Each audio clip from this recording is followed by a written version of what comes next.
Assalamualaikum warahmatullahi wabarakatuh.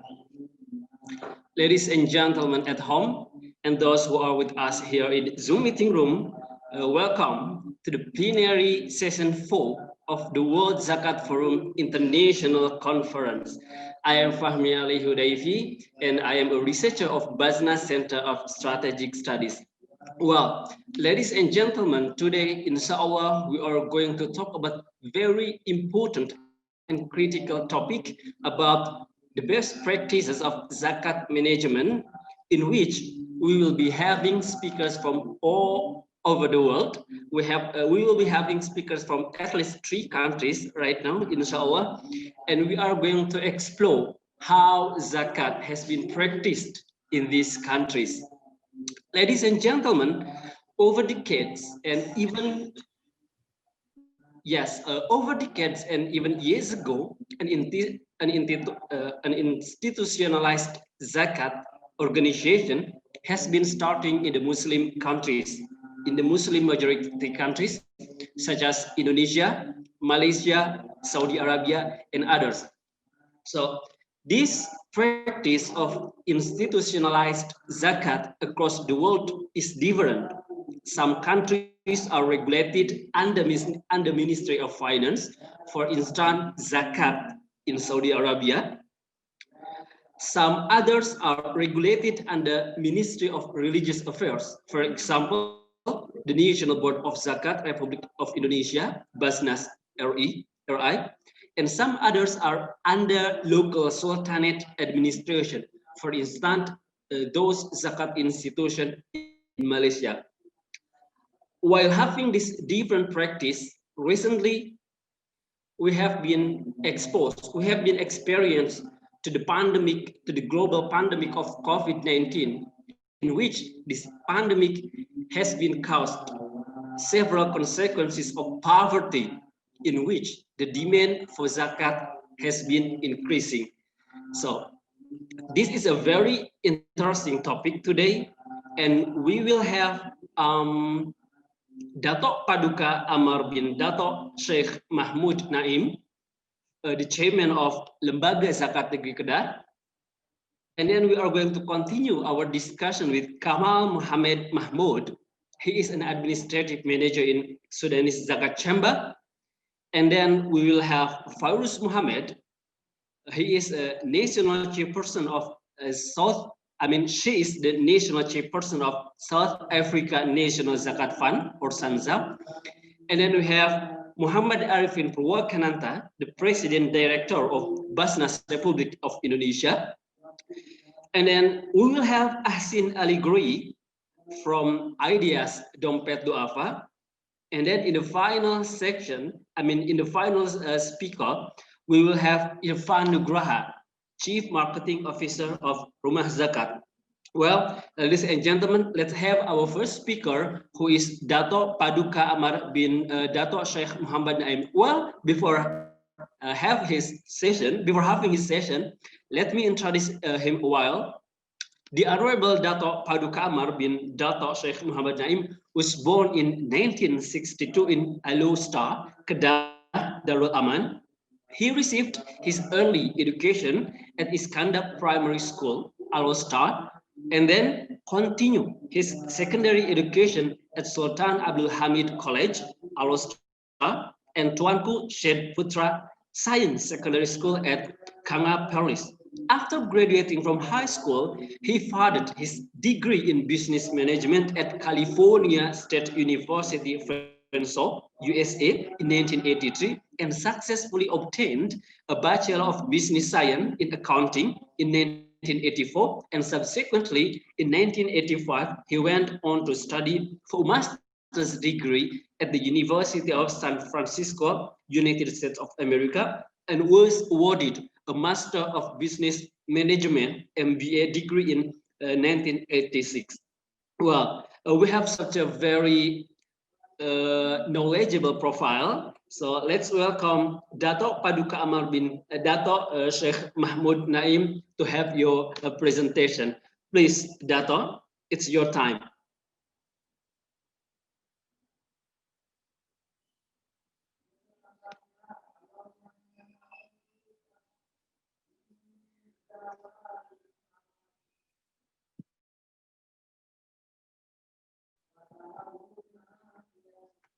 Yes, we are in progress. Dato, please, your speaker. Dato, your speaker, please. Sorry, Dato, your speaker. You're still mute. You're still mute. You are still mute. Maybe you can check in your desktop, in your computer. Well, ladies and gentlemen, while we are waiting for Dato to have technical preparation, and ladies and gentlemen, yes, this is the plenary 4, and in this time we are going to talk about the best practice of zakat management worldwide.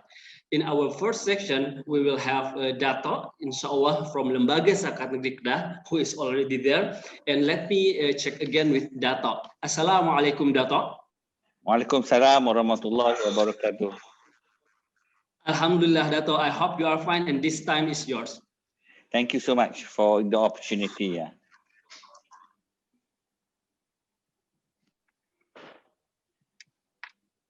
Okay.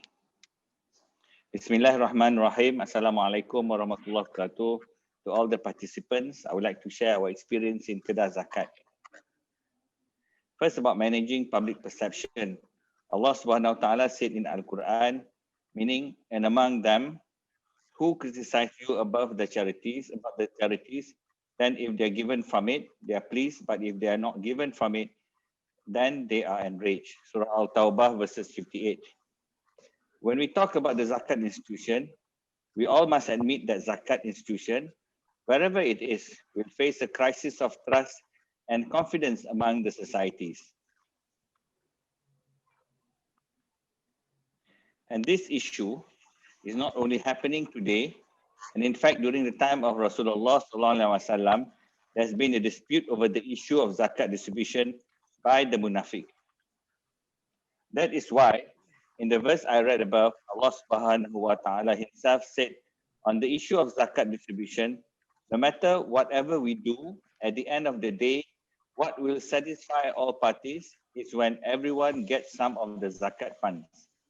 If they're not given from it, hence they will spread the bad perception that can bring down the goodwill of the zakat institution. The irony is there are still many who do not pay zakat to the zakat institution. When asked, why did you distribute zakat yourself? The answer given is, we feel satisfied if we distribute it ourselves because we can see it with our own eyes. This phenomena has become a trend throughout the state and even the world. Due to this reason, when I became the chairman of Zakat Kedah in 2019, I slowly understand that managing the Zakat fund is not only related to managing the collection of and distribution per se, but the hardest part is to deal with the perception of the community, and in fact, this actually plays the biggest influence in the amount of collection and distribution of Zakat institution. In terms of geography, here in Malaysia, everyone knows that Kedah is the second poorest state in Malaysia, and we do accept that fact. Kedah may not be able to compete with other states in Malaysia concerning zakat collection. But in my experience, no matter how much collection you get, the main thing you need to deal with is the issue of bad perception. We have to start building a new perception in society about zakat institution, as the issue of public trust plays a very important role. When the community has begun to believe in our work, especially in the distribution activity, eventually the zakat collection will also increase as the community begins to know where their zakat money is being distributed. In the implementation of zakat wakalah distribution, ladies and gentlemen, one of the practice of Lembaga Zakat Kedah is to encourage the muzaki, which is consistent paying zakat every year, by implementing the zakat wakalah distribution. What it means by zakat wakalah distribution is that any muzaki who pays zakat to Lembaga Zakat Negeri Kedah, subject to the terms and conditions, will get back some amount of the zakat so they can themselves distribute the zakat to the people of their choice. For example, if a company pays to Zakat Kedah $100,000, the receipt will be given to the company $100,000. So the company may use that to deduct from the tax. However, in return, Zakat will pay the company back as wakalah or wakil the amount of 28 or 25% from the total of its Zakat payment, which in this case is $25,000. The company may have the freedom to distribute this amount, which is 25,000, to any of their choice, subject to the terms and conditions as a wakil or representative of Lembaga Zakat Kedah. It may also plan for any corporate social responsibility or CSR activities to raise its name and goodwill as a responsible company to the society. Why 2/8? It means 2 from a total of 8 asnaf. Usually we set up an asnaf fakir and asnaf miskin. So the wakalah is based on the justification that it will be distributed back by the company to those 2 asnaf. The same concept also applies to the university or school. For example, every employee such as lecturers or teachers who automatically deduct their income zakat through the monthly salary, Lembaga Zakat will total up all their zakat payment, and in return, it returns back some amount through zakat wakalah distribution to the particular university or school. For example, the total amount of zakat payment to the salary of lecturers from University B is 1 million ringgit. Then Lembaga Zakat Kedah will return 38 or 37.5% from the total amount to university in the amount of 375,000 ringgit. Why 3/8? It means 3 from 8 asnaf, which are asnaf fakir, asnaf miskin, and asnaf fi sabilillah. The university may then use the fund to aid any of its students who don't have the ability to pay education fees, which in asnaf or miskin, aid and of its student who doesn't have the money to eat, fakir, or even use the fund to grant any research to the lecturers in which the research outcome will be contributed back to the ummah, fi sabilillah. In addition to those paying zakat, it's our principle that there would be no distribution if there is no collection in the first place.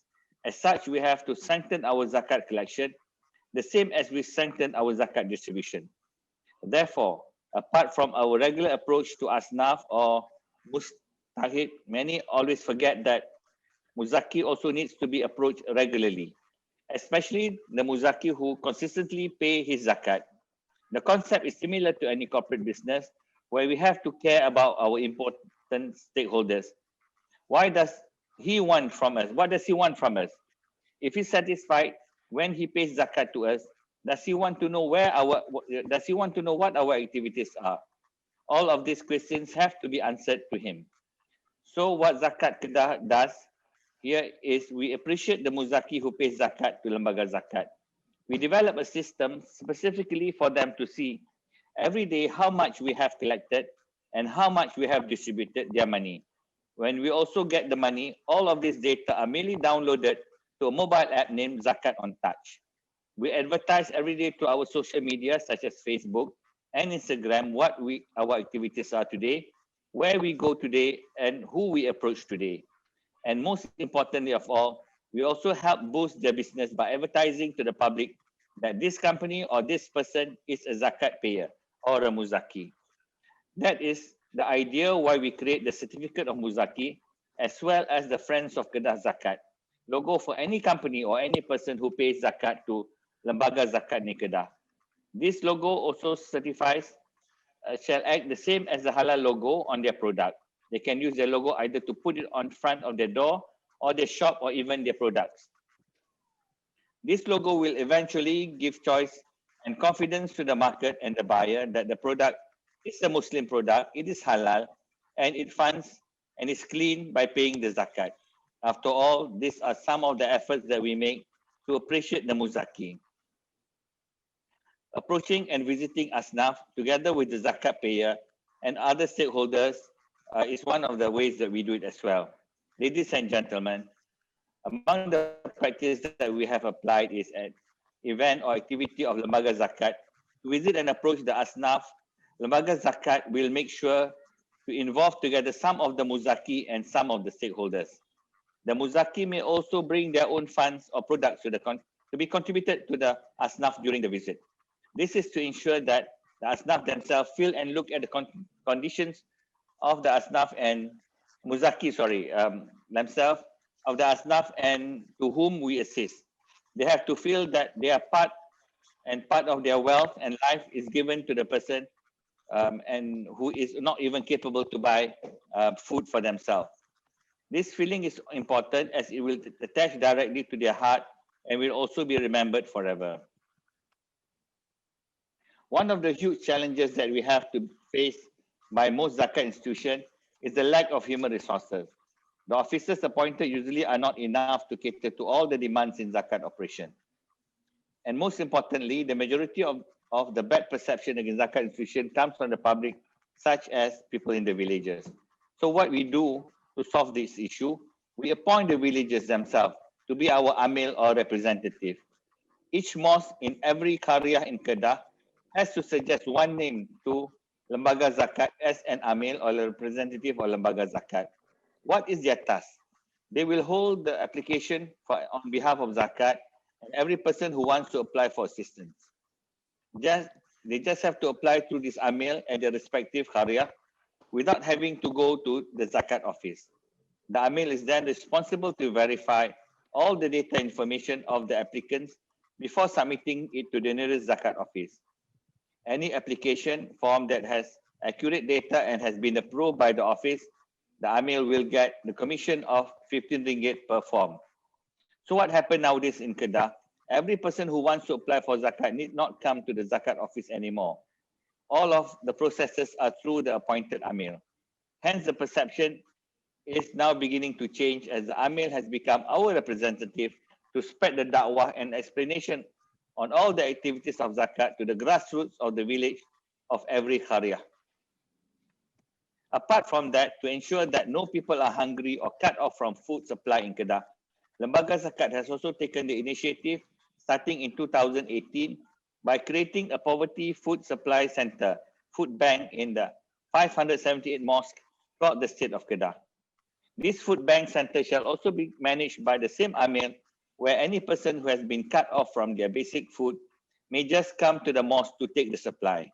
Basically, every mosque will be supplied with 30 sets of food per month, and each set of food supply contains 9 basic foods such as rice, cooking oil, fish, canned fish, and others that are involved in the allocation of Zakat distribution, costing us about 10.5 million per year. During this COVID-19 pandemic, Lembaga Zakat has also spent an additional allocation of more than 12.8 million ringgit to distribute additional food and supplies including 578 bags of rice, 1,734,000 cans of sardine, and 578,000 bottles of sauce to all the mosques which has become the food bank center. This initiative also aims to increase the role of the mosque as a one-stop center for all Muslims in the state of Kedah. For your information, our Malaysian Parliament has endorsed one legal act, namely Income Tax 1967. Under this act, all Malaysians who pay Zakat shall get 100% rebate from the Zakat payment before the income tax to the government. For example, if he pays Zakat for the year 2019 amounting to 10,000 and his income tax for the same year is 20,000, hence he will get 100% rebate for his Zakat payment and only has to pay 10,000 ringgit for his income tax. This clause actually gives relief to the Zakat payer as they do not have to double pay income tax and Zakat. In most situations, people slowly begin to deduct his Zakat more than he should as he chooses to contribute all his income tax to Zakat.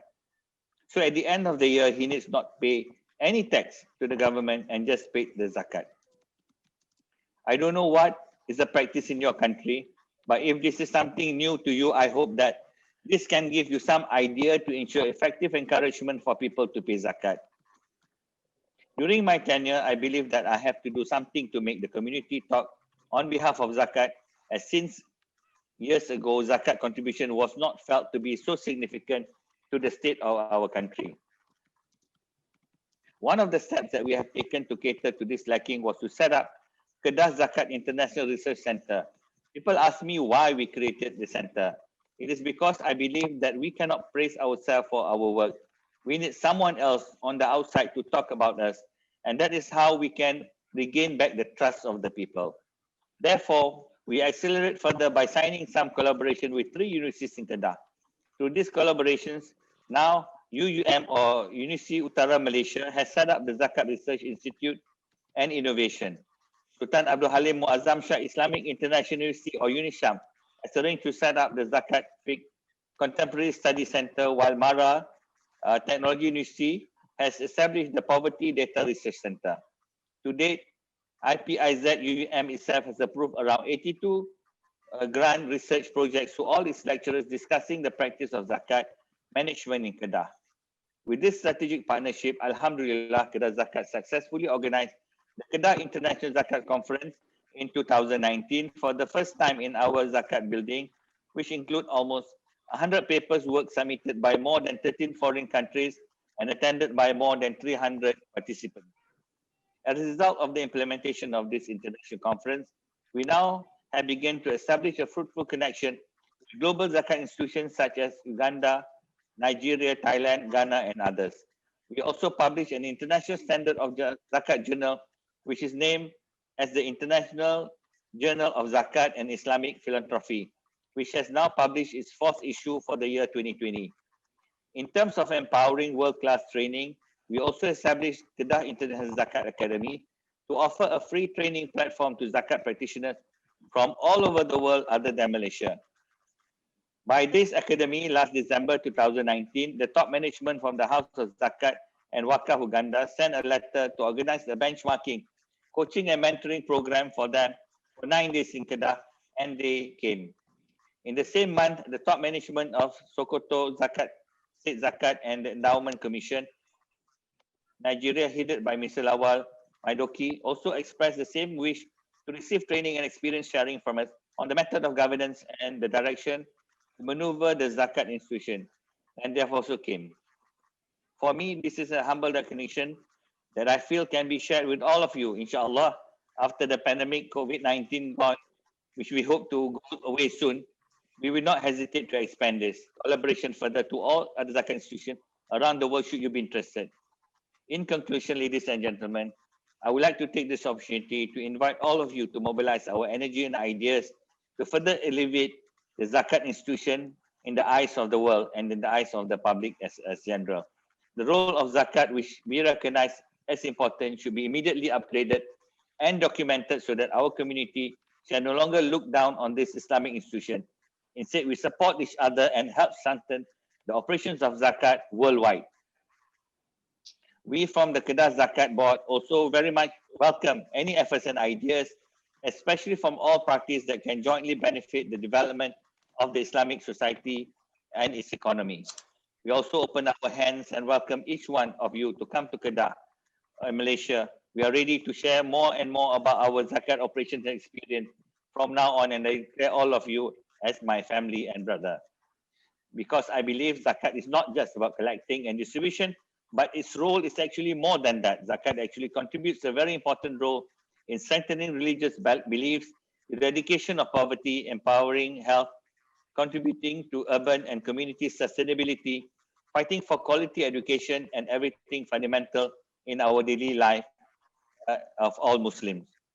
Congratulations and a million of thanks to all of you and to the Secretary of World Zakat Forum for the cooperation and giving me the opportunity to share what we do here in Kedah.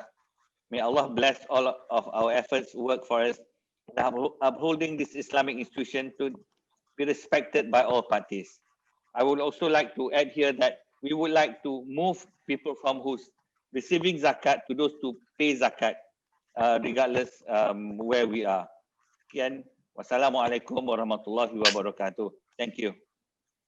Waalaikumsalam warahmatullahi wabarakatuh.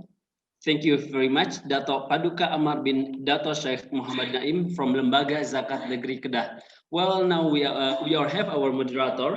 He is Professor Abdul Ghafar Ismail from University Sains Islam Malaysia. Assalamualaikum, Prof. Ghafar. Waalaikumsalam warahmatullahi wabarakatuh. Alhamdulillah, you are already here. Well, inshallah, we will have continue this session with Prof. Ghafar Ismail from University of Sains Islam Malaysia. Prof, your time. Thank you, Prof. Thank you very much, Brother Fahmi. And we will continue, inshallah, with the second speakers.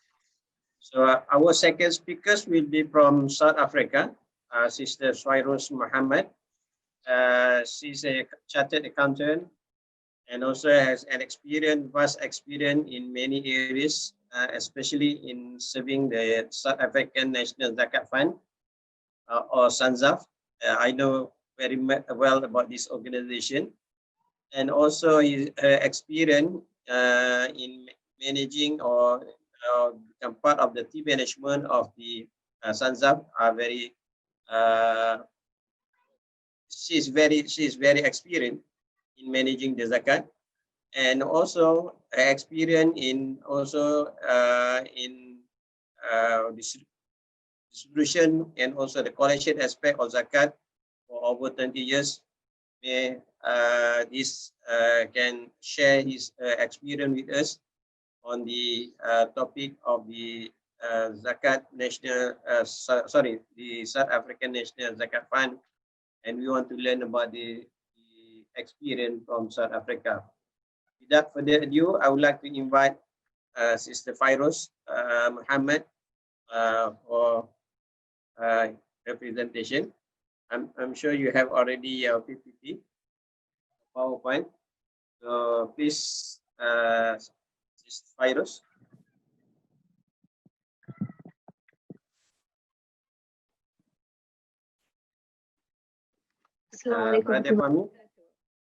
I'm just trying to share my screen quickly. Yeah. Can you share your PowerPoint, please, Sister Fairos? Yes, I'm just trying to. And also your visual, please.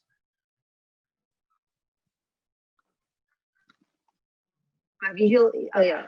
Well, can you see me? No, I can't see you. Oh, okay. You.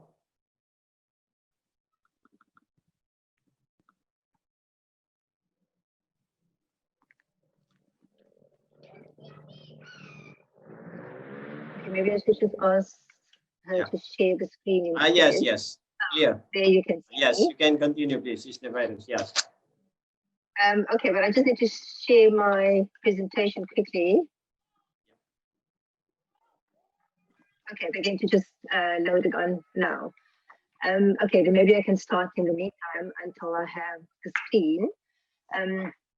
Bismillahirrahmanirrahim. Rabbi shrah li sadri wa yassir li amri wa hlul uqdatan min lisani yafqahu qawli. Respected moderator, Brother Fahmi Hudayfi, members of the World Zakat Forum, esteemed delegates, attendees, all protocols observed. It gives us a great honor to be sharing this platform with you and to be sharing some of our best practices, both from a South African point of view as well as an organization perspective, alhamdulillah. I just need to get the presentation on screen.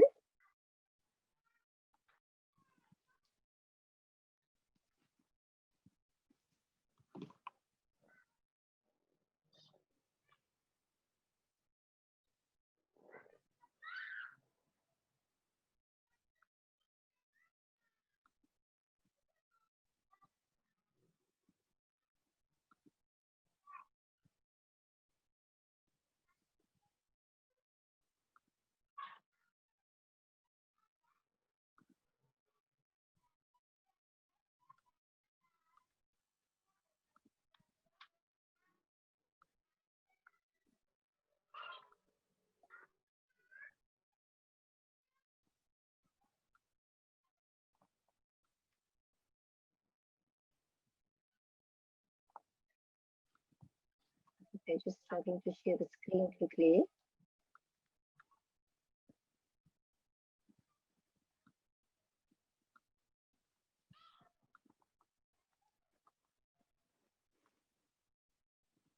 Okay, Sister Fairos.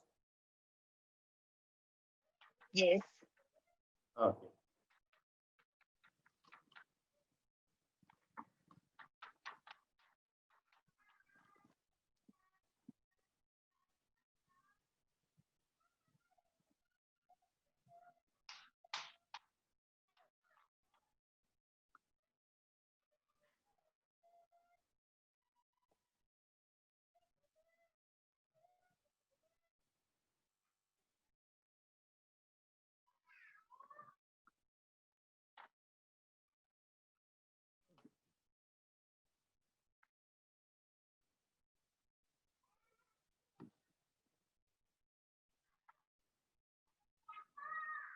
Yes.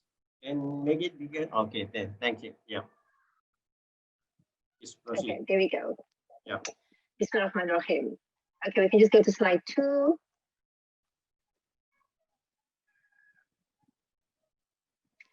Okay, so here we're reminded and guided by the great Khalifa Umar bin Al-Khattab radiallahu anhu, and how he administered zakah and best practices in terms of record keeping, distribution, reporting, and introducing accountability and good governance. Here we're also reminded that zakah was seen as essential and important, and only trusted persons were appointed to manage it. So the type of individual who is trusted with the distribution of zakah plays a vital role in ensuring the maqasid of zakah is met and in effective zakah management. Next slide. Best practice is about continuous improvement, monitoring and evaluating and reviewing. Organizations do well when they have a culture of continuous improvement, even when it's small, manageable, but yet consistent. And they need to create a culture of continuous learning by valuing and encouraging learning.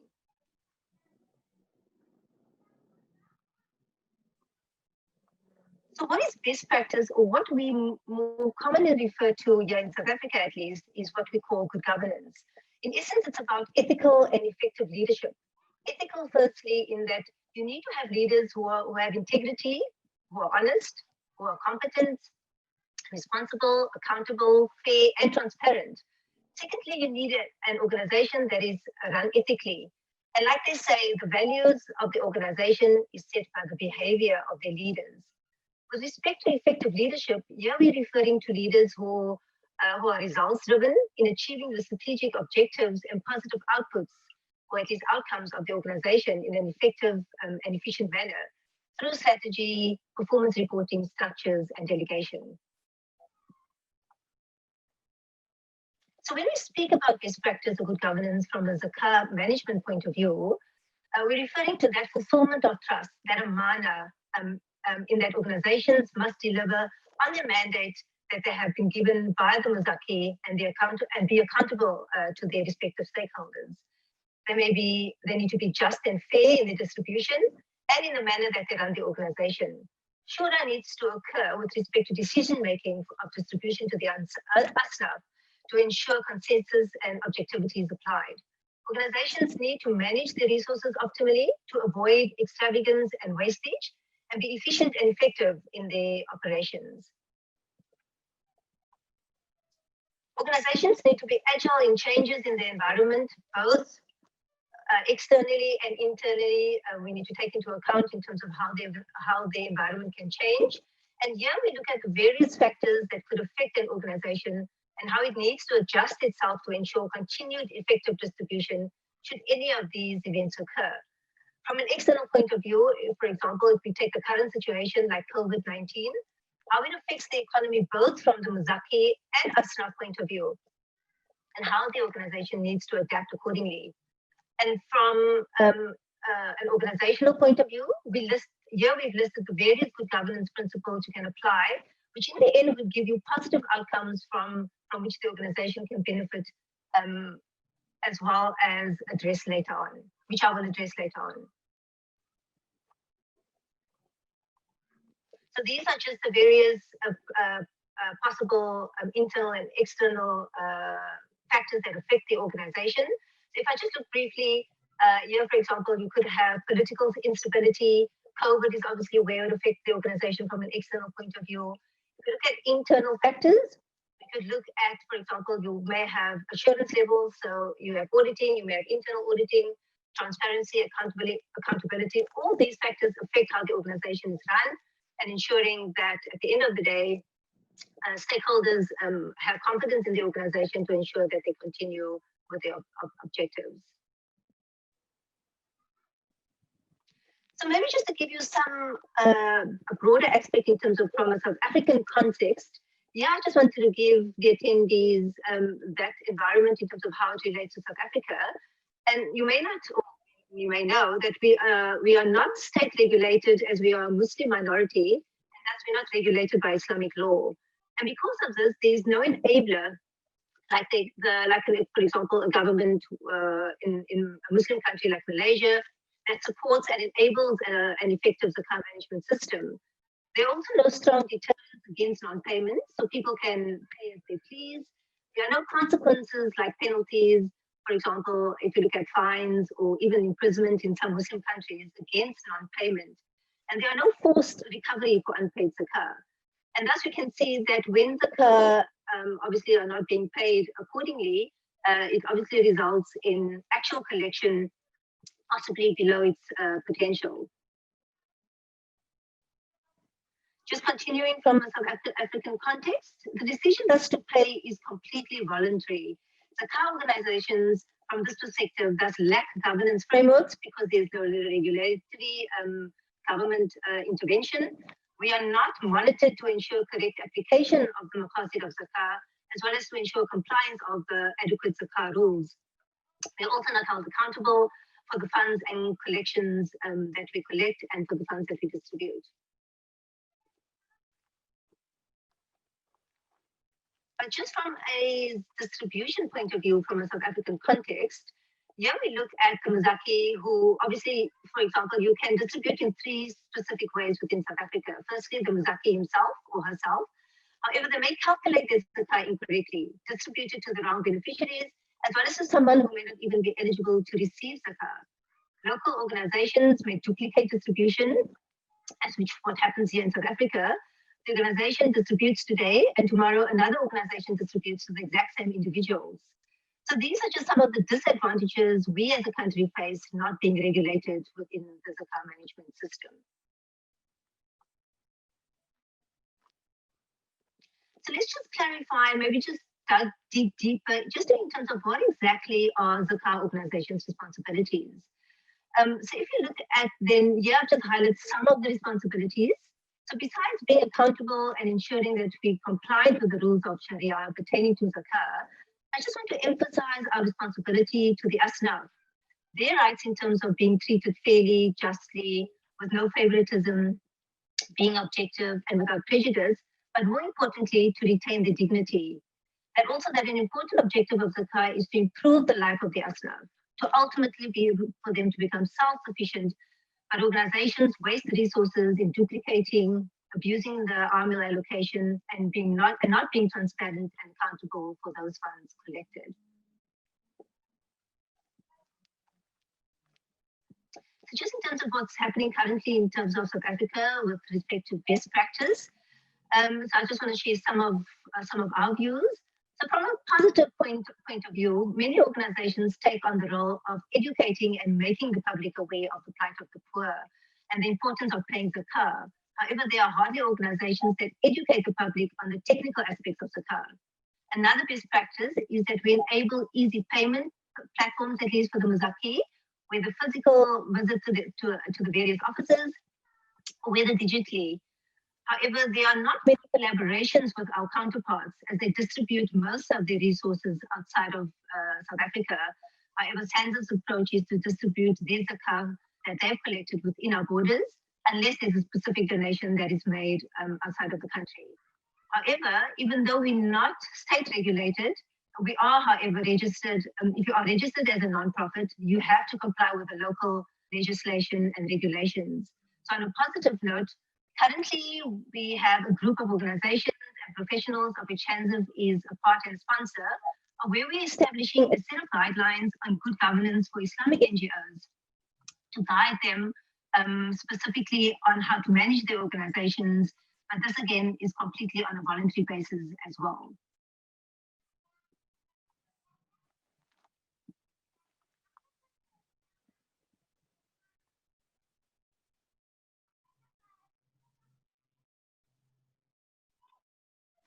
Next slide. Okay, so just to highlight and give you some idea in terms of the best practices within SANZA as an organization. So from SANZA's point of view, we are one of the few, if not the only AMIL organization that educates the public on zakah on various platforms, for example, radio, TV, webinars, seminars, workshops, and through private consulting, and not forgetting our zakah app to guide the Muzaki, who is a little bit more digitally inclined. From a distribution point, there are various best practices we follow and adhere to ensure the effective and efficient distribution of zakat. For example, we have a case management system concerning certain data of the asnaf to ensure that we keep adequate records of the distribution and family needs to ensure that they become self-sustainable. We have shura committees to ensure we have consensus and objectivity. We work with accredited service providers and reputable partners. We have around 27 offices throughout the country with various, which is based in various communities to make ourselves accessible to the needy as they may not have the resources to come to our offices. So we have the approach of we, on the grassroots, supporting them, getting to know what their needs are so that they, at the end of the day, have access to our offices quite easily.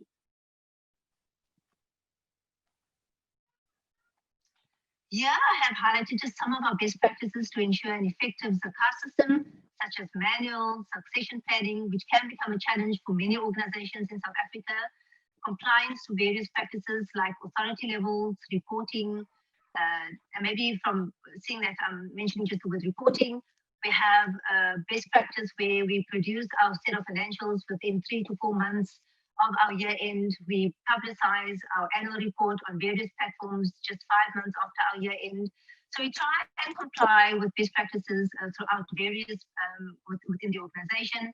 We have delegations to subcommittees. We have an executive regional oversight board as well as a national executive to ensure that the regions comply with our various policies.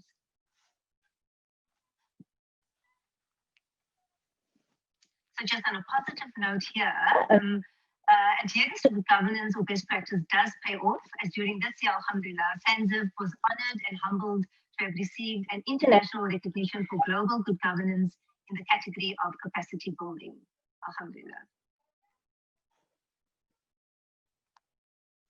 Finally, I'd like to say that committing to good governance or best practices in the end results in a successful organization where your stakeholders have increased confidence in the organization as it creates sustainability, a positive reputation, and a healthy culture. Alhamdulillah. Jazakumullah khairan. Thank you very much. Thank you very much, Mr. Fairoz.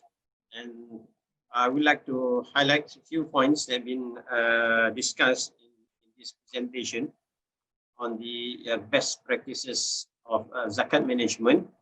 You have highlighted a few issues here, and I can quote here issues of good governance is very important in zakat management, and also issue of collection, issue of distribution, and also issue of manpower.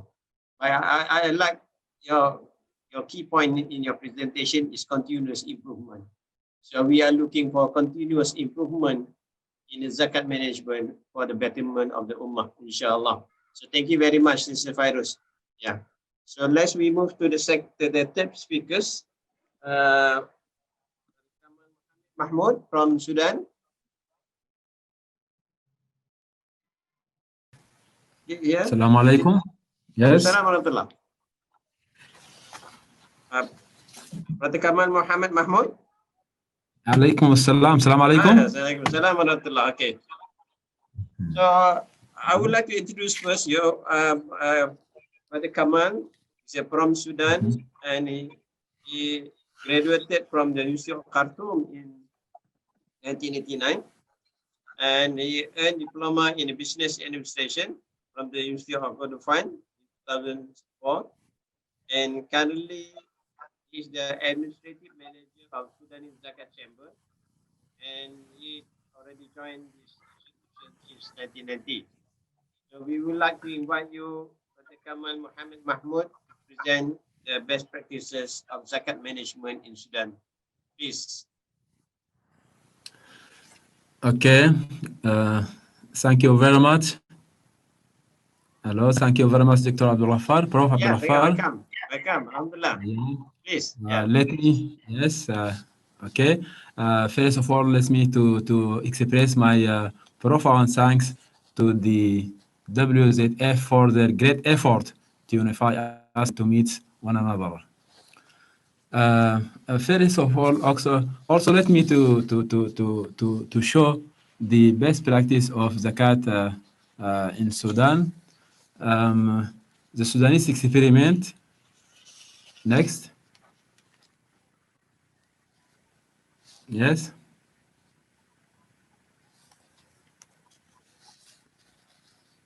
Okay, of course, as you know, the COVID-19 pandemic was expanding, and of course, the shock represent one of the global human capital shock of its percent, and Sudan is not far away from this social of hot of our coronavirus. But I think that what we have learned from COVID-19 is to build a very responsive, shock responsive, and also to build a social protection system so as to meet this crisis. Next. Next. To do, yes, no, go back. Just before that, We have, yes, the legal frame. Yes, the legal frame. So as to have a best practice in Sudan, we have a legal frame to practice our job as Zakat institution.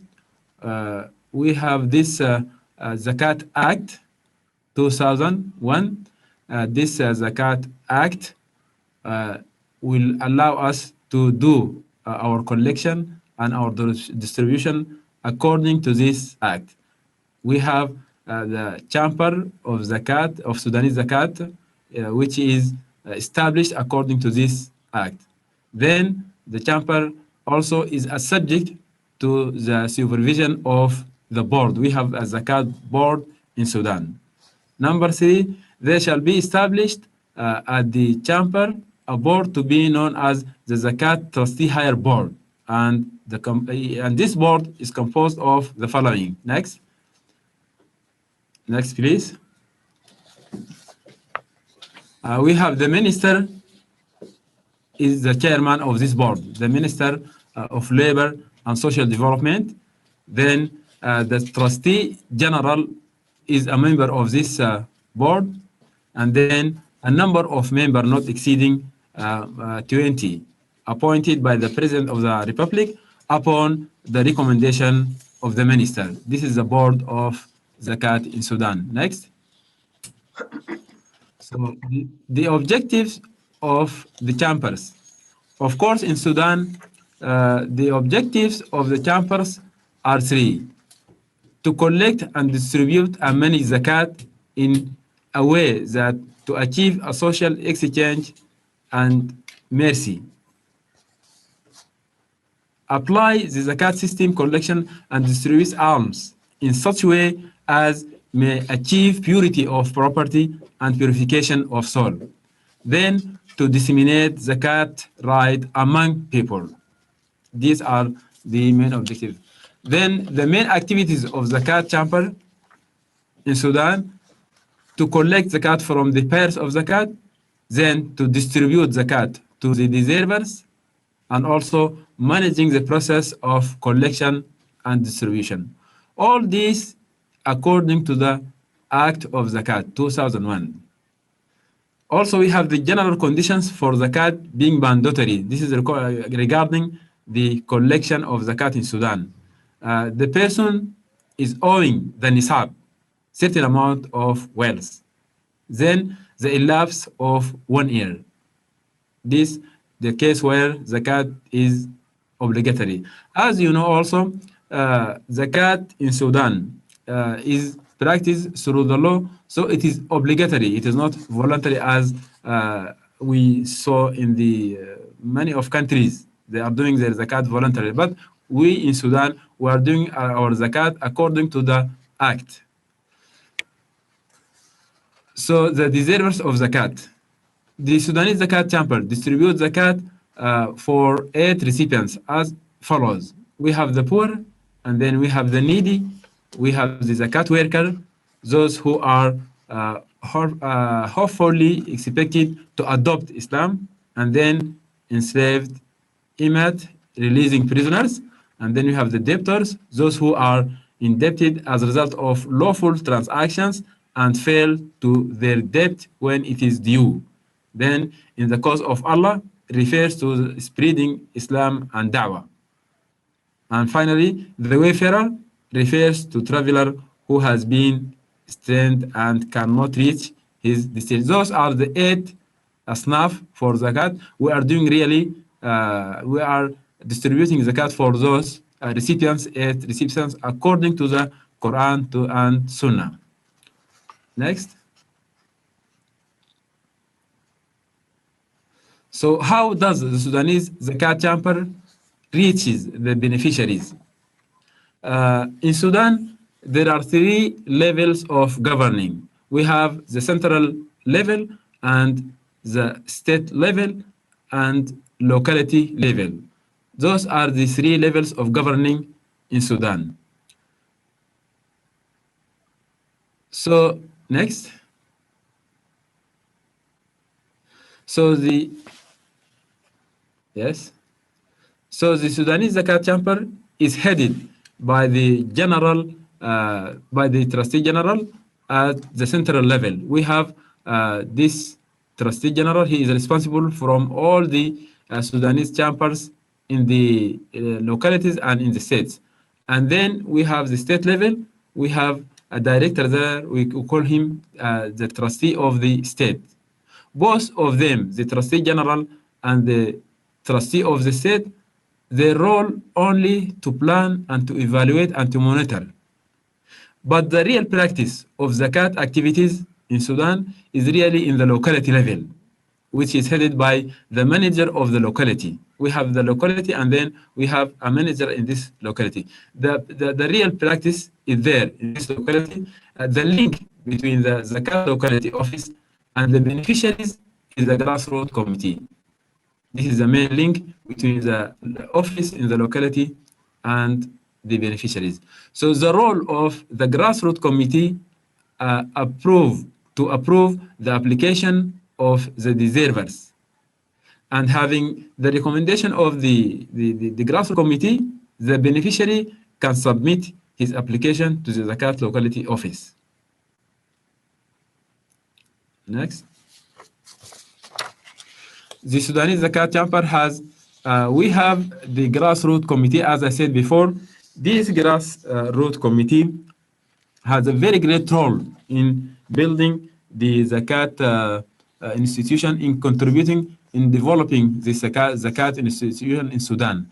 These grassroots committees are consisting of the following members. The grassroots committee have 7 members. The first one is the Imam of the mosque. And then we have one of the scholars. And then one of the local leaders. We have the local leaders. Number 4, the representative of the youth. Then the representative of the women. One of the pairs of zakat, of course, and then finally the representative of the Change and Freedom Committee. We have committees in the localities. We call them the Freedom and Committee. This, according to the political system which is going now in Sudan, they have a representative person in this grassroots committee. So the grassroots committee members are working for the Zakat Chamber without salaries. They help the beneficiaries to have access Zakat office in the locality.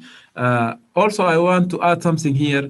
Grassroots committees are very essential for our experiment because without them, there will be no access to the Zakat Chamber offices. So we depend completely on the grassroots committee as a channel between the beneficiaries and the Zakat office in the locality. Next.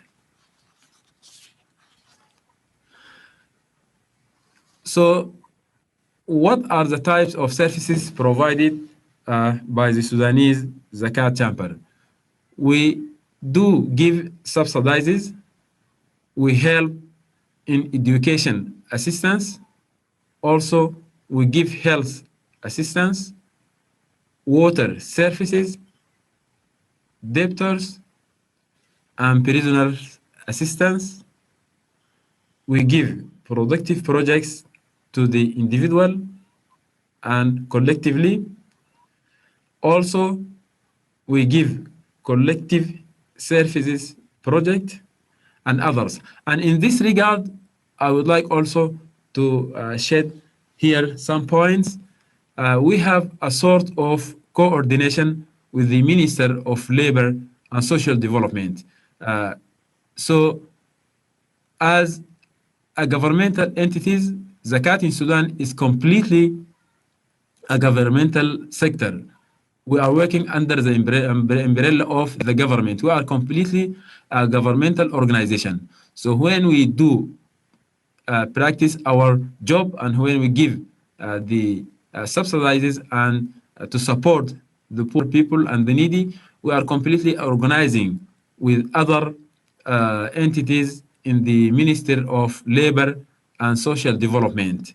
So we are about 5 entities which are creating the entities which give support to the poor and to the needy people. Here, the case is differ completely from the other experiments because we are organizing our work, we are preparing, we are doing our job, and we are coordinating with other governmental entities. And according to the law, to the Sudanese Zakat Act, we give our assistance and our support to the poor and to the needy directly. And we have here 3 channels. So the Sudanese Zakat Chamber create one of the part, and then we have the beneficiaries, and then we have the grassroots committees. The grassroots committees are playing a very grateful role because they help the Sudanese Zakat Chamber to have access to the beneficiaries. Then they choose the suitable family, the suitable poor family, and then they give us the social study for them. We will go and visit them in their place, and then later on, with coordination with the Zakat grassroots committees, we go there in the field, we visit them, and then we give them our help or our assistance. So we do practice our work directly with full coordination with the grassroots committees. And by the way, the grassroots committees are working voluntarily. So we have about 20,000 grassroots committee which are sharing us this work, and they are doing it freely without any salaries. So we depend completely surely on these grassroots committees. So the zakat as a funder, they provide fund, then we have the beneficiary, and then we have the grassroots committee. We are the 3. We are working together so as to make the work going well and to make a sort of success for best practices for zakat in Sudan. Next. So to conclude, I think that COVID-19 give us a very important lesson to have to build a system of let me say social protection system, to have a good and proper social protection system, and this system we share it with other entities, with other governmental entities. Also, lesson from COVID-19 that we learned in Sudan, to have a very rapid response to the shock. So we need to in a way or another somehow to arrange ourselves and to cooperate with other entities to have good social protection system, because many people lose their job and many families lose their income. So we should have to prepare ourselves so as to have a very effective social protection system in Sudan with our other entities and other sector and other governmental sector. Also to be very ready to have a good and very quick response to such type of crisis, as we know COVID-19 hit the world and we are not far away from that. So these are the lessons that we are getting from this COVID-19, and also to have a comprehensive social protection system are key for mitigating poverty and also promoting development. We are working also well so as to have a sort of coordination with the UN agencies.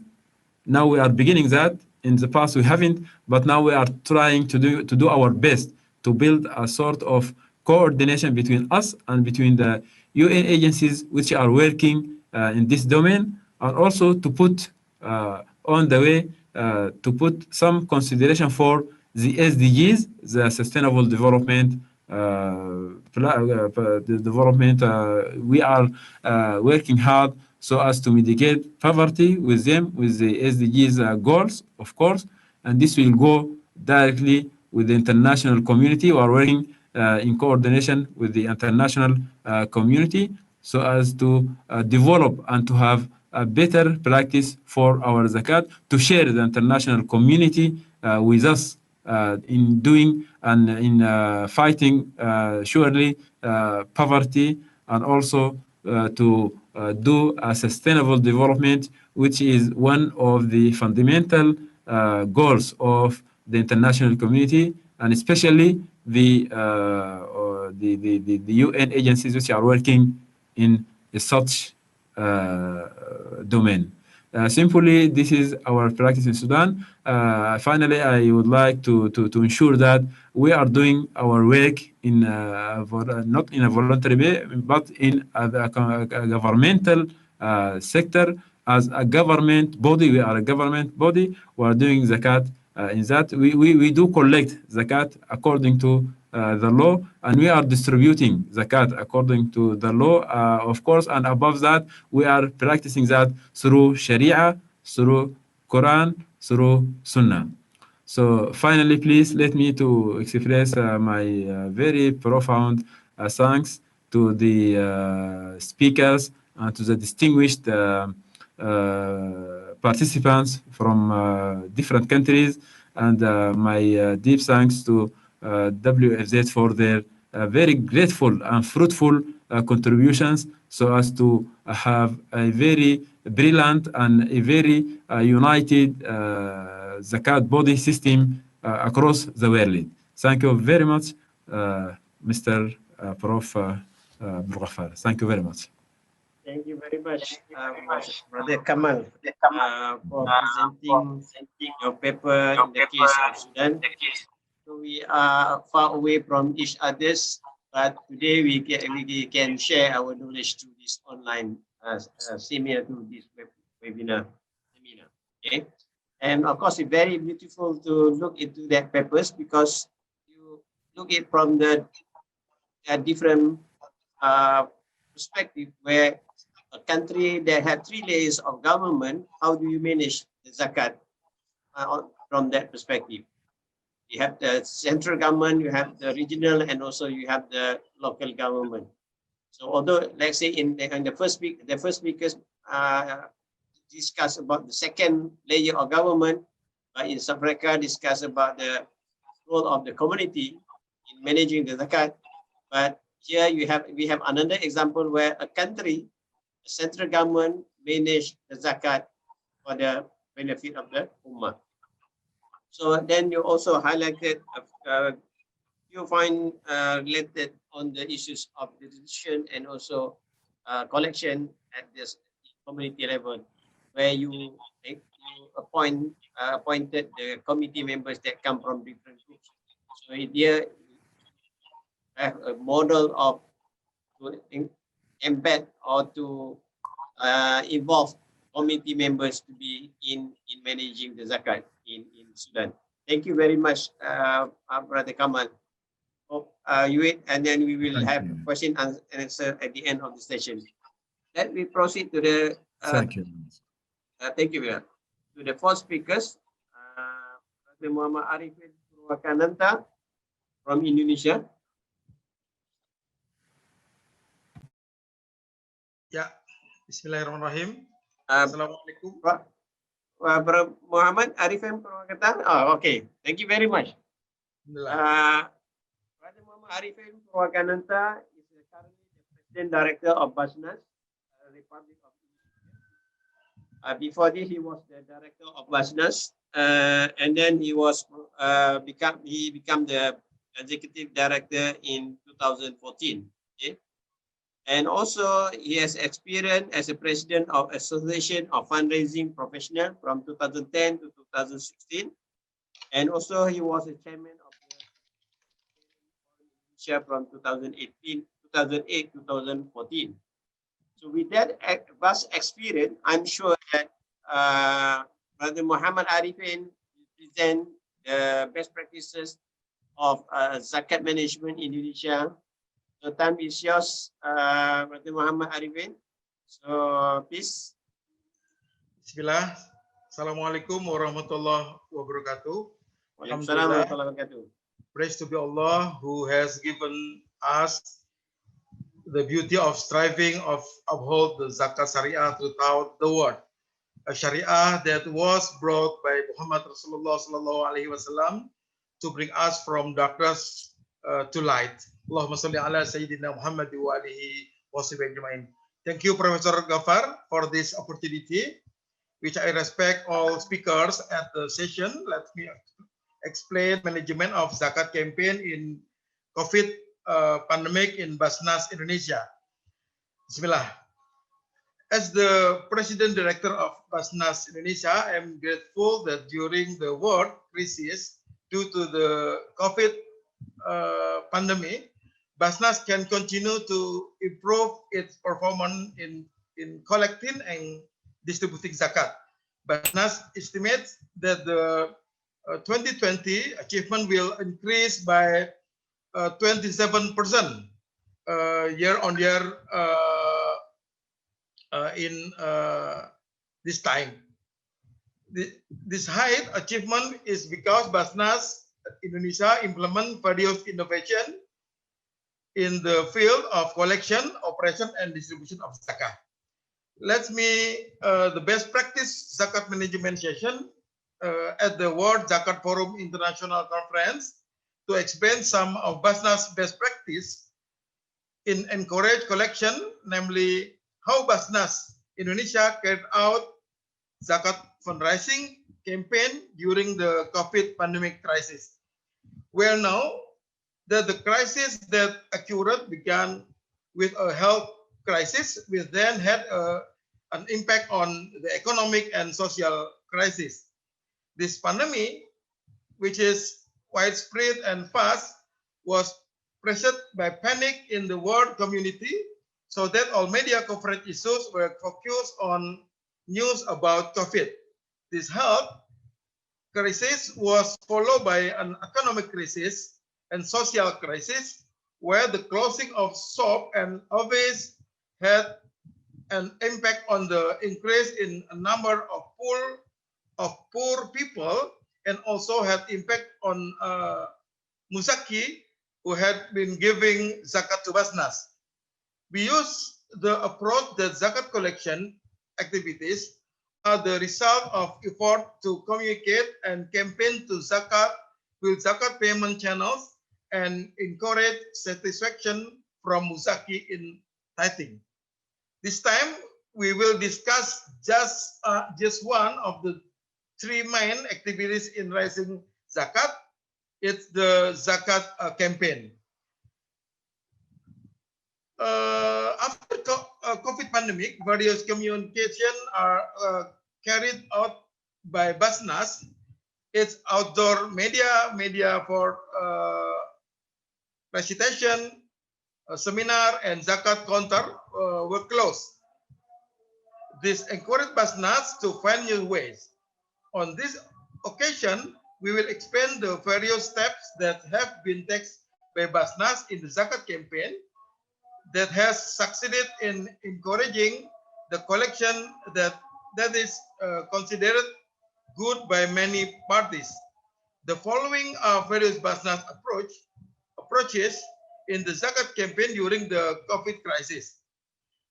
First of all, what Basnas is doing, continuing to carry out the program needed by the community regarding COVID with a national issue. Basnas has developed various programs related to COVID, starting from creating a prevention program by making mass spraying, providing APD, alat pelindung diri, preparing medical and medical isolation rooms, preparing an ambulance, creating cash for work program, distributing family logistic and economic assistance, and other. Basnas activities related to COVID will be materials for Basnas publicity in tune with COVID news. So during COVID period, there will be no news about Zakat, but there will always the news about Basnas on media in distributing Zakat for Mustahik affected by COVID. Many cars bearing the Basnas logo appear in the media. Basnas officer appear in the field and are covered by the media. By activating the Basnas marketing communication team, various activities featuring Basnas can be released by Basnas to the media. Basnas has implemented to COVID protocol since Indonesia was first declared to have COVID. Basnas testing the work from home for a week, management work from home for a week after being deemed to be able to achieve 85% performance from normal condition. Then Basnas established work from home management by employing 90% of management at home and 90% of field team to work in the field with the COVID protocol. Basnas provide operation assistance for those who work online for the cost electricity, cost for network cost, and must be borne and provide greater operational assistance for those who work in the field. Basnas office is currently always in COVID protocol in all its areas.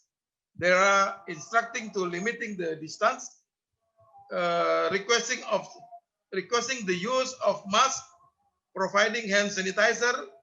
But Basnas also make artificial intelligence machine in case of distancing hearing, and this machine give automatic alert in Basnas office.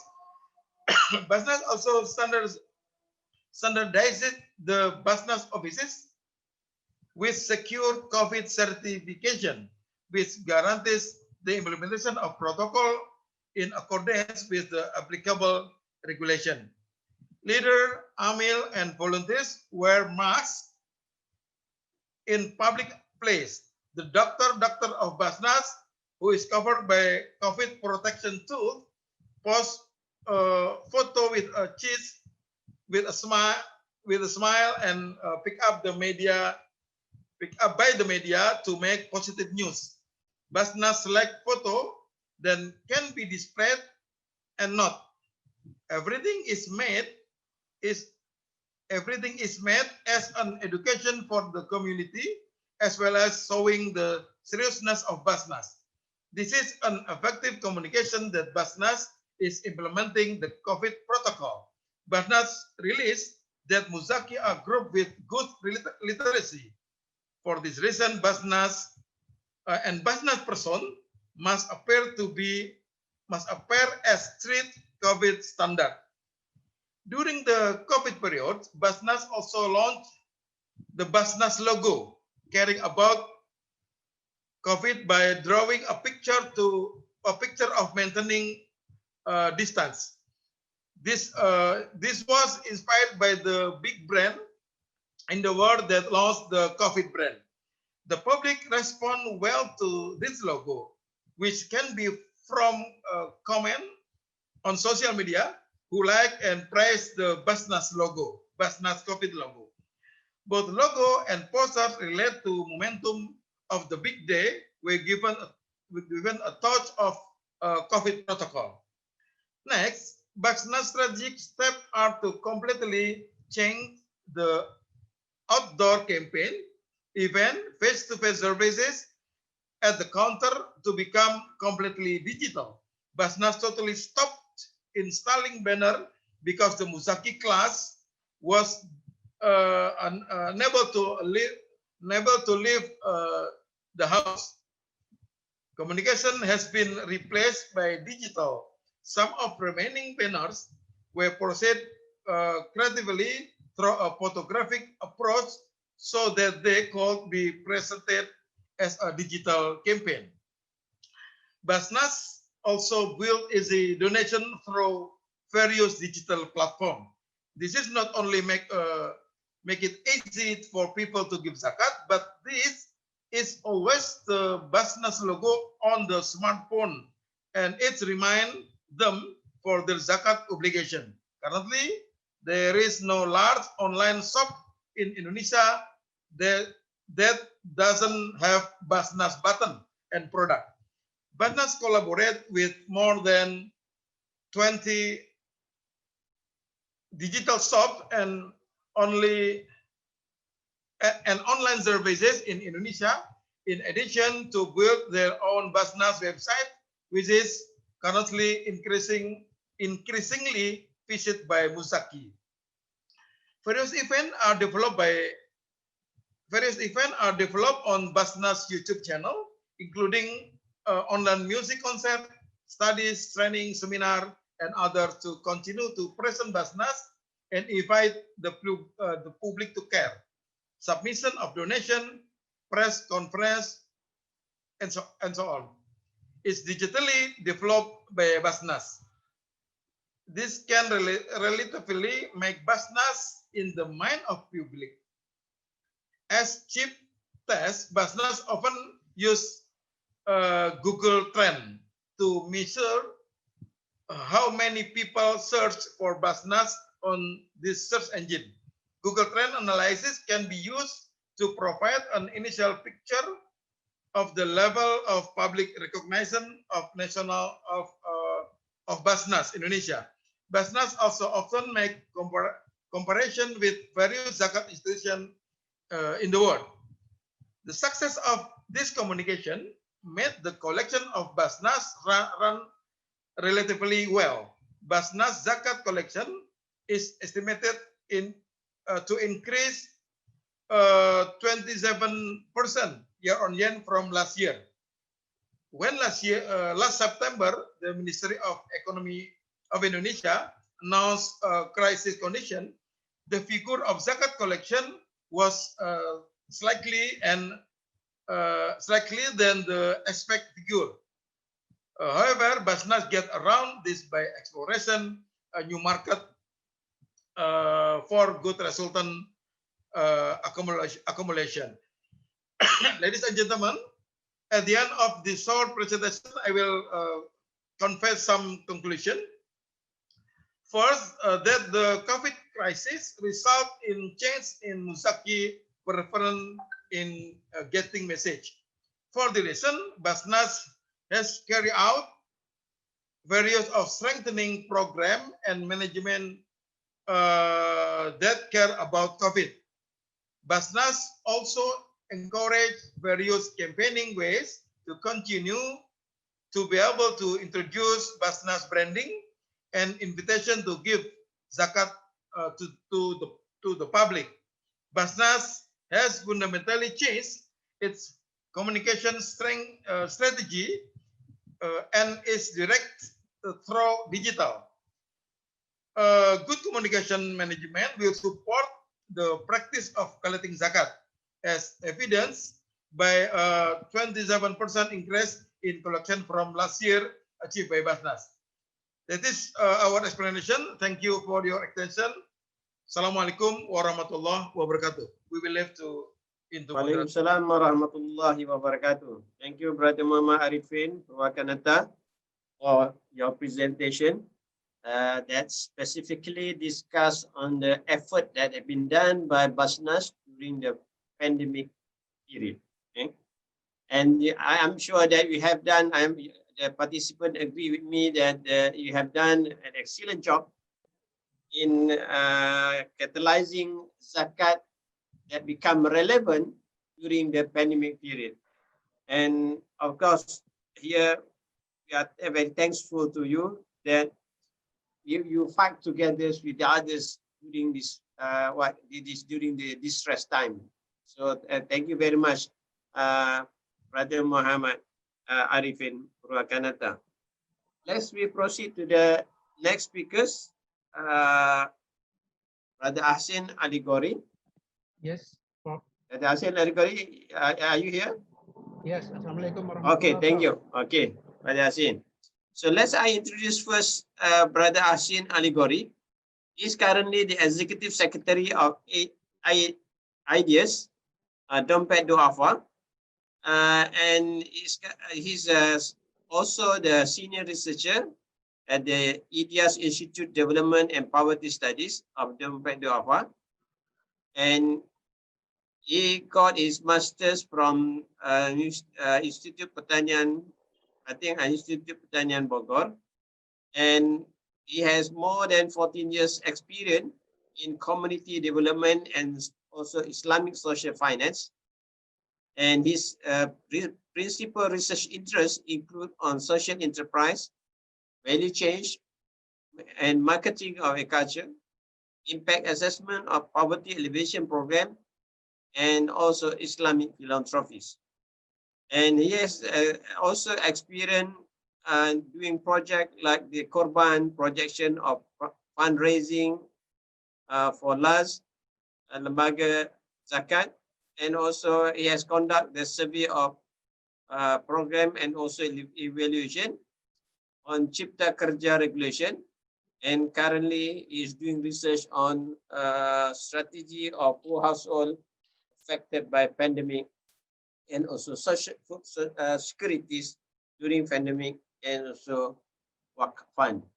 So without further ado, I would like to invite Brother Ahsin Aligori present your paper. Thank you very much. Please proceed. Yes, Prof. Thank you for your attention. And I'll be glad to hear again in this forum, in this World Zakat Forum. And thank you for everybody present at this forum. And on behalf of Dompet Duafa, I will explain about experience Dompet Duafa on implementation of principle Zakah management during COVID-19 era. And experience Dompet Duafa focusing on to collection and distribution. And I think this must for Zakat institution to adapt new normal because COVID-19 give us the potential, the seeking for innovation for strategic development in Zakat management. And let's begin to with short analysis. It has been highlighted by academicians or experts in economics. The impact of COVID-19 is so high, not only affect Indonesian but also all of the countries in the world. Globalization and economic development is slowed down or falling down, and Indonesian, the projection of poverty rate is increasing, and we have projection about 3% in this year, and so the number of population of poor in Indonesia about 33 million, 33 million people, 33 million poor people and new poor people. Why? The pandemic has impact job loss and small enterprise less customer and so on.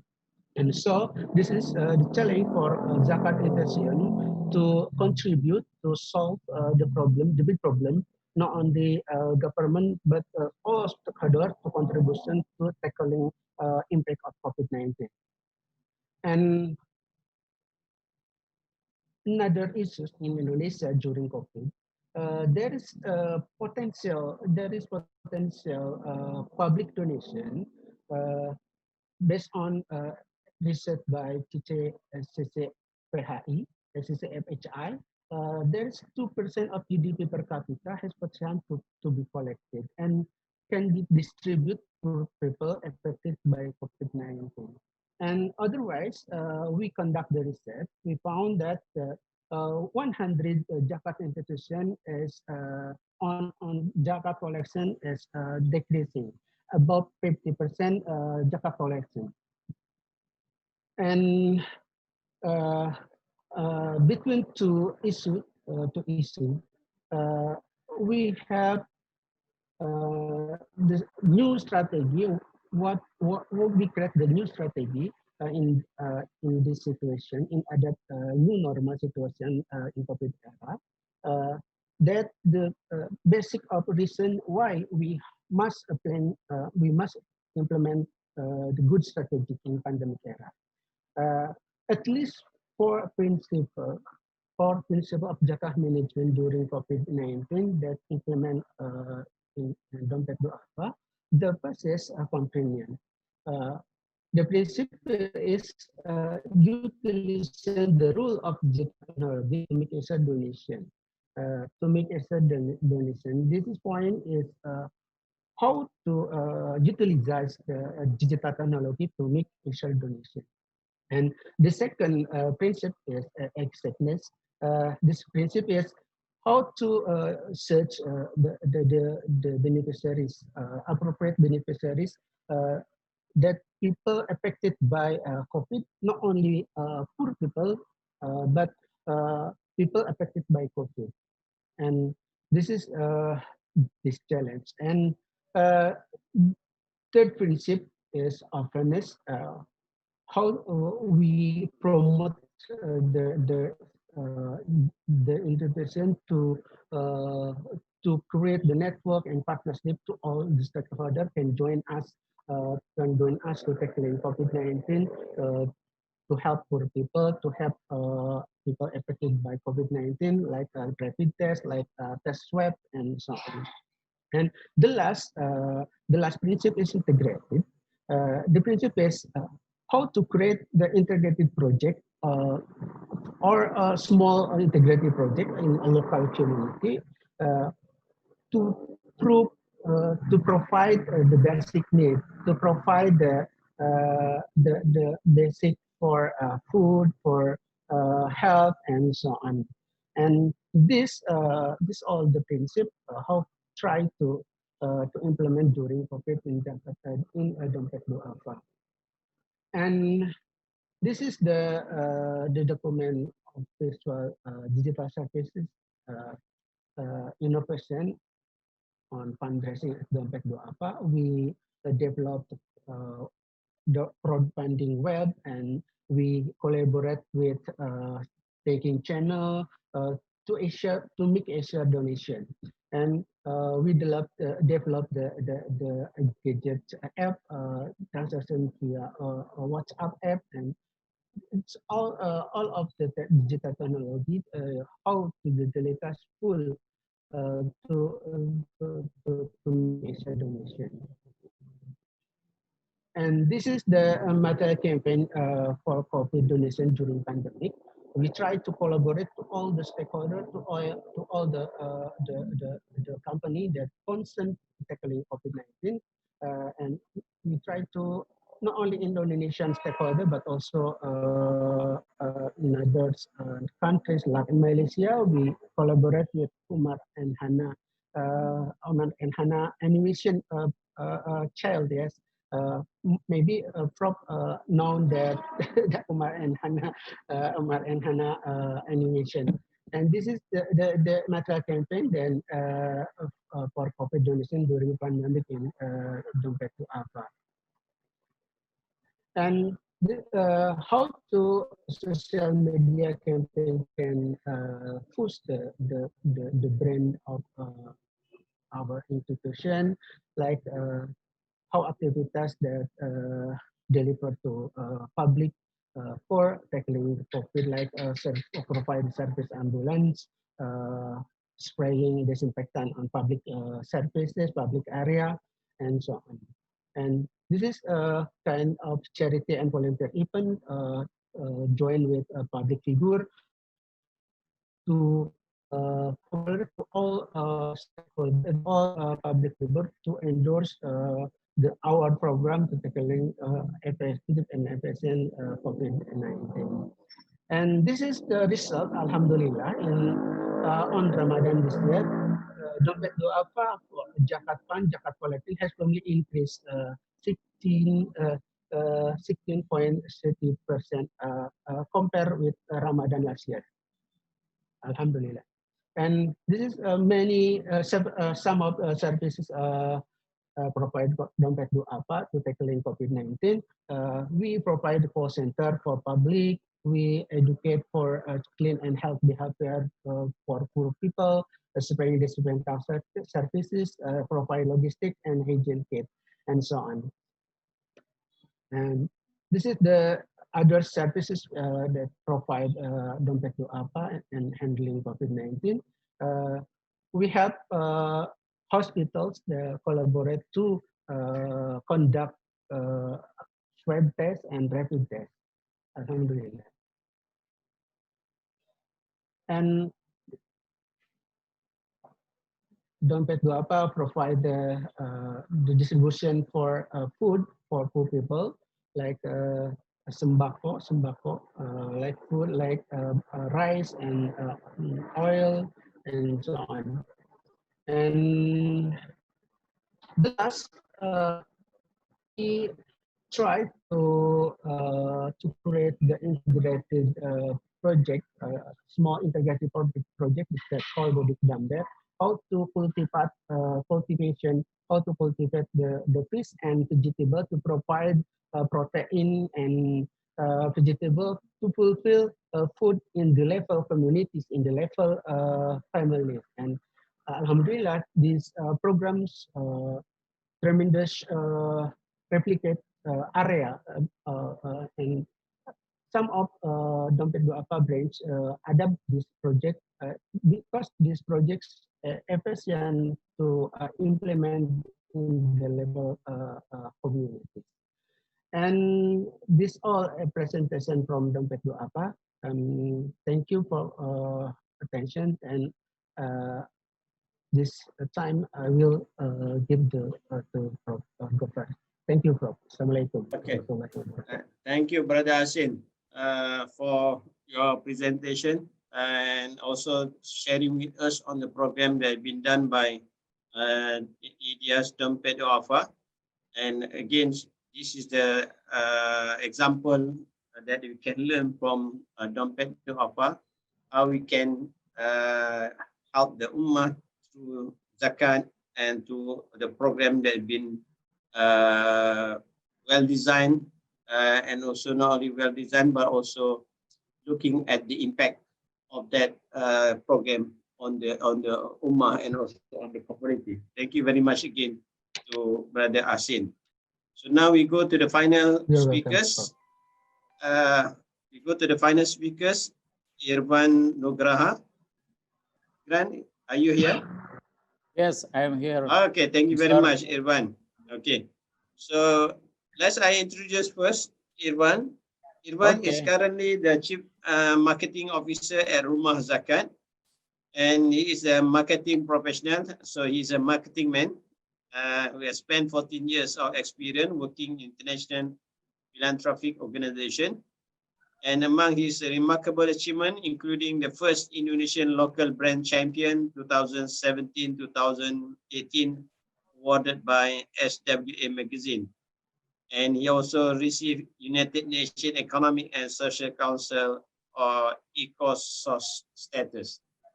So without further delay, I would like to invite Brother Irwan Nugraha to Yes. present the best practice of zakat management during pandemic COVID-19. Please. Okay, thank you, sir.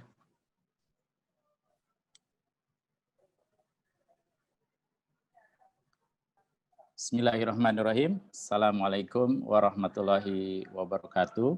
Waalaikumsalam Subhanallah, alhamdulillah, wa la ilaha illallah, Allahu Akbar.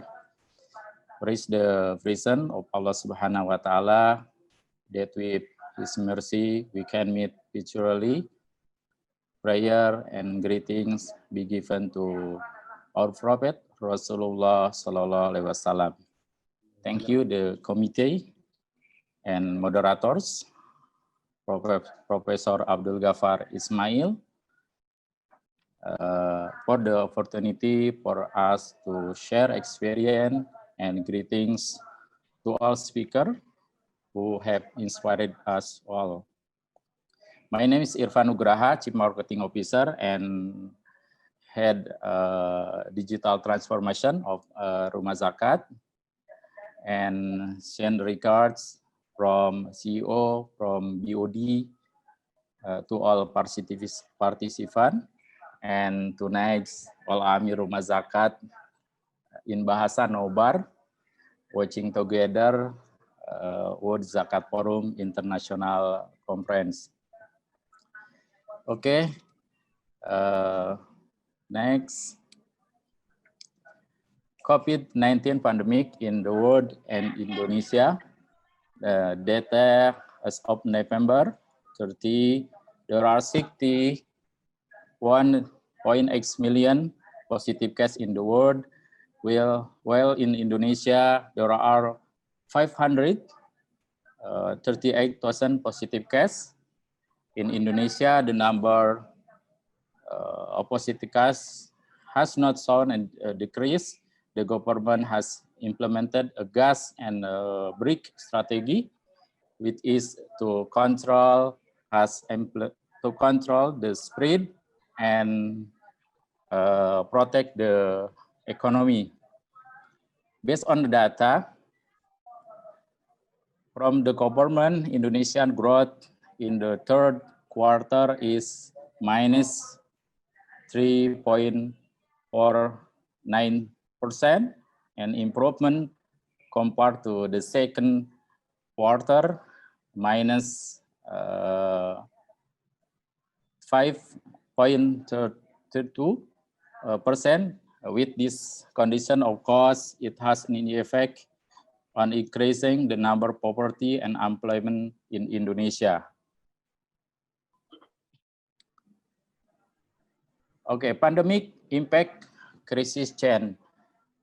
Brother and sister, this pandemic not only present a health crisis, but also has an economic, social impact, and has the potential to disrupt food security. This analysis is what makes Rumah Zakat and its partner respond in overcoming the impact of the pandemic. Okay, Indonesia, the most generous country, according to data from the World Giving Index. Indonesia is the most generous country, with this potential to be an encouragement for Rumah Zakat to continue to grow and bring more contributes during this pandemic. Currently, zakat absorption by all zakat institutions in Indonesia in only 10 trillion out of potential to 133 trillion. The potential for wakaf is 300 trillion, and the potential for CSR, corporate social responsibility, is in the amount of 12 trillion, and the potential trillion, and of potential for zakat in the world is in the amount of 6,000 trillion. What this data? Rumah Zakat start strategic initiative to increase to absorption of zakat program and other social fund with which will ultimately increase the contribution of the COVID infect mitigation program. And the beginning, Rumah Zakat milestone. Rumah Zakat was born 1990 when Indonesia experienced a crisis.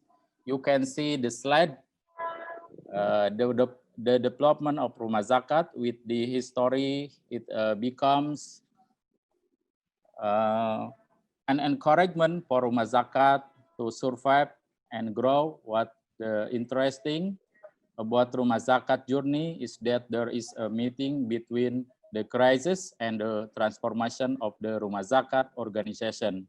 Hopefully, this is part of Allah Subhanahu wa Ta'ala plan for us. Amin ya Rabbal Alamin.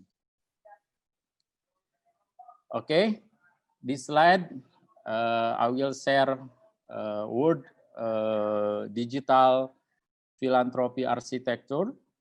At the beginning of 2020, before the pandemic, Rumah Zakat communicates its new position as the World Digital Philanthropy Organization. At the public expos this year, in 2020, Rumah Zakat carried out organizational transformational strategy with emphasis on digital transformation, starting from this year until 2022. We have initiated capacity and competency building initiative toward a global vision in terms of people, process, and technology. The people aspect takes the initiative to raise the capability level of Rumah Zakat human resources. In the aspect Rumah Zakat process, we integrate business process with a hybrid organization model, and we present technology has strengthened the comfort of the Muzaki.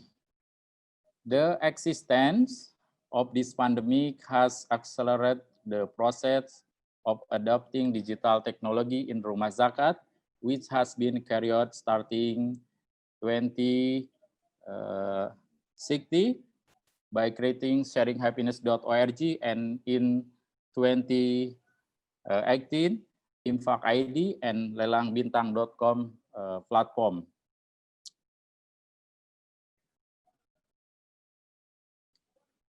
Okay, Rumah Zakat performance collection during pandemic. So currently, the Rumah Zakat funding is growing at 35%, and Zakat growing 38%, and COVID program funds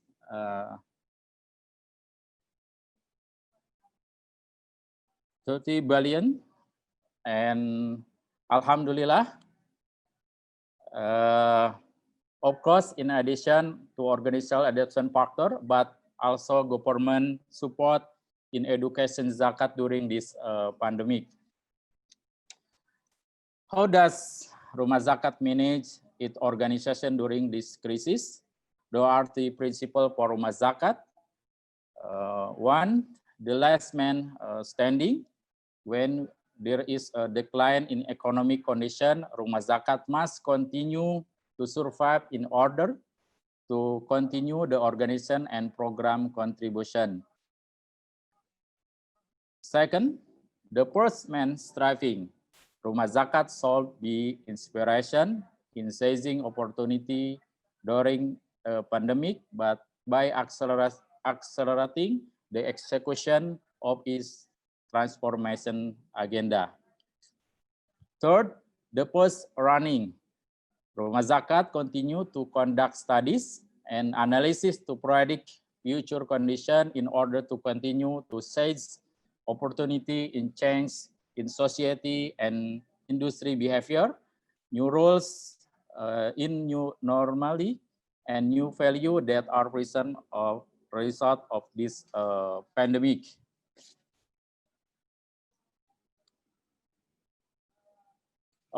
Everyone learn from Prophet Yusuf alaihi salam in managing crisis. First, strong, confident can get out of the crisis. And second, saving expenditure and distribution by priority. Third, preparing food production and food bank. Fourth, encourage labor intensive. And fifth, consumption control and markets operation.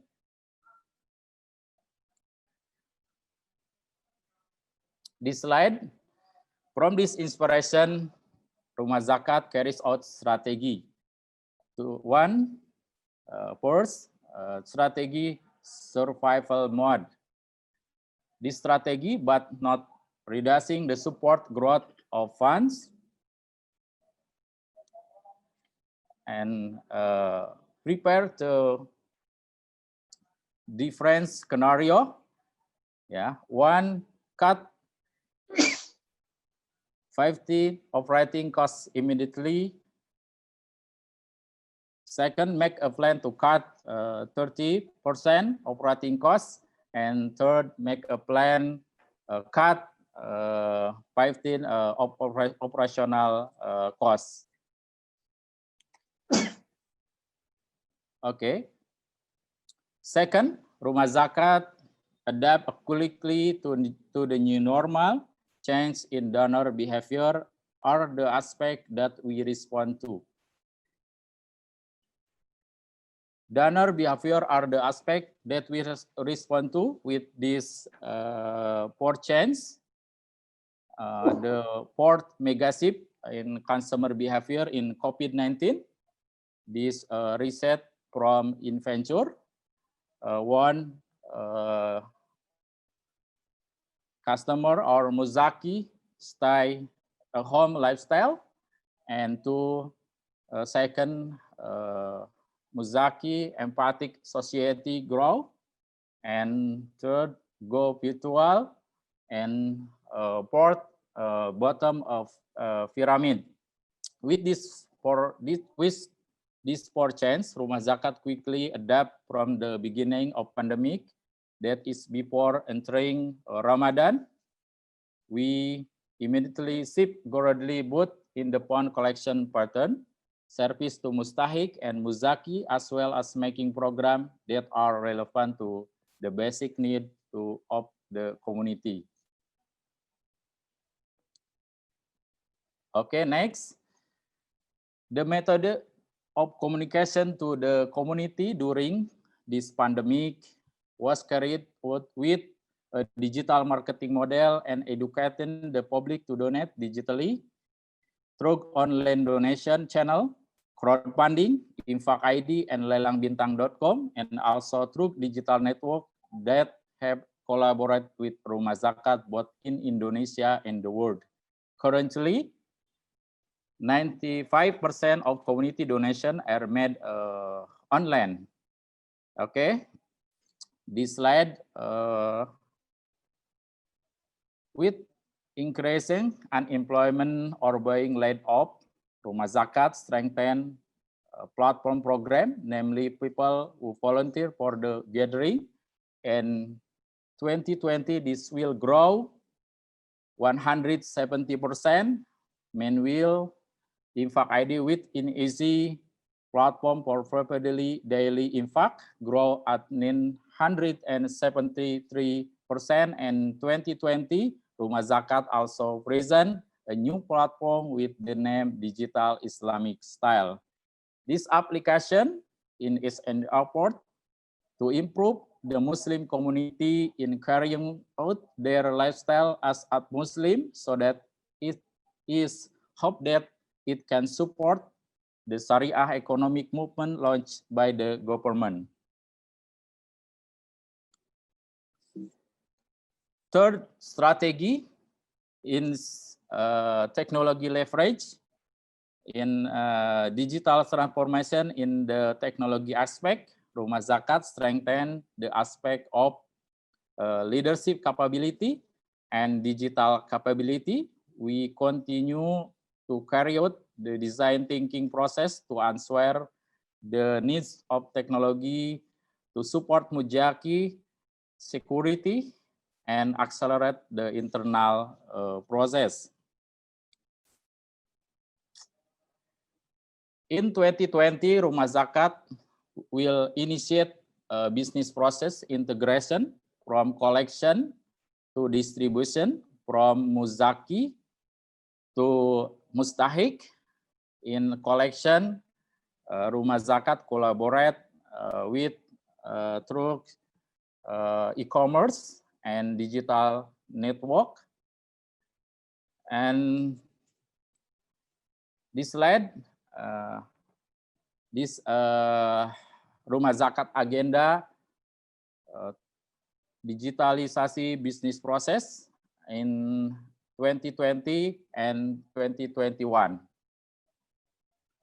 This process collection and distribution to Mustahik.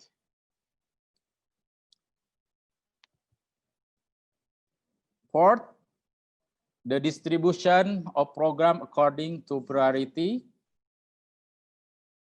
whether there are beneficiaries, areas, or program. Focus program Rumah Zakat provides information that grow optimism, health assistance, social guarantee, economic and food security. During the pandemic program, the following areas the best of Rumah Zakat in dealing with the impact to COVID-19, but optimizing Zakat Fund, Infak, Wakaf, and other social program. Rumah Zakat take action in the short and long term with the program adjustment initiative to each of its piece, with reference to the impact of the pandemic in terms of health, economy, social, and food security. This program recap bersama hadapi Corona. This campaign Rumah Zakat respond to COVID-19 bersama hadapi Corona, and Alhamdulillah, we have 119,000 beneficiaries by involving 11,000 volunteers.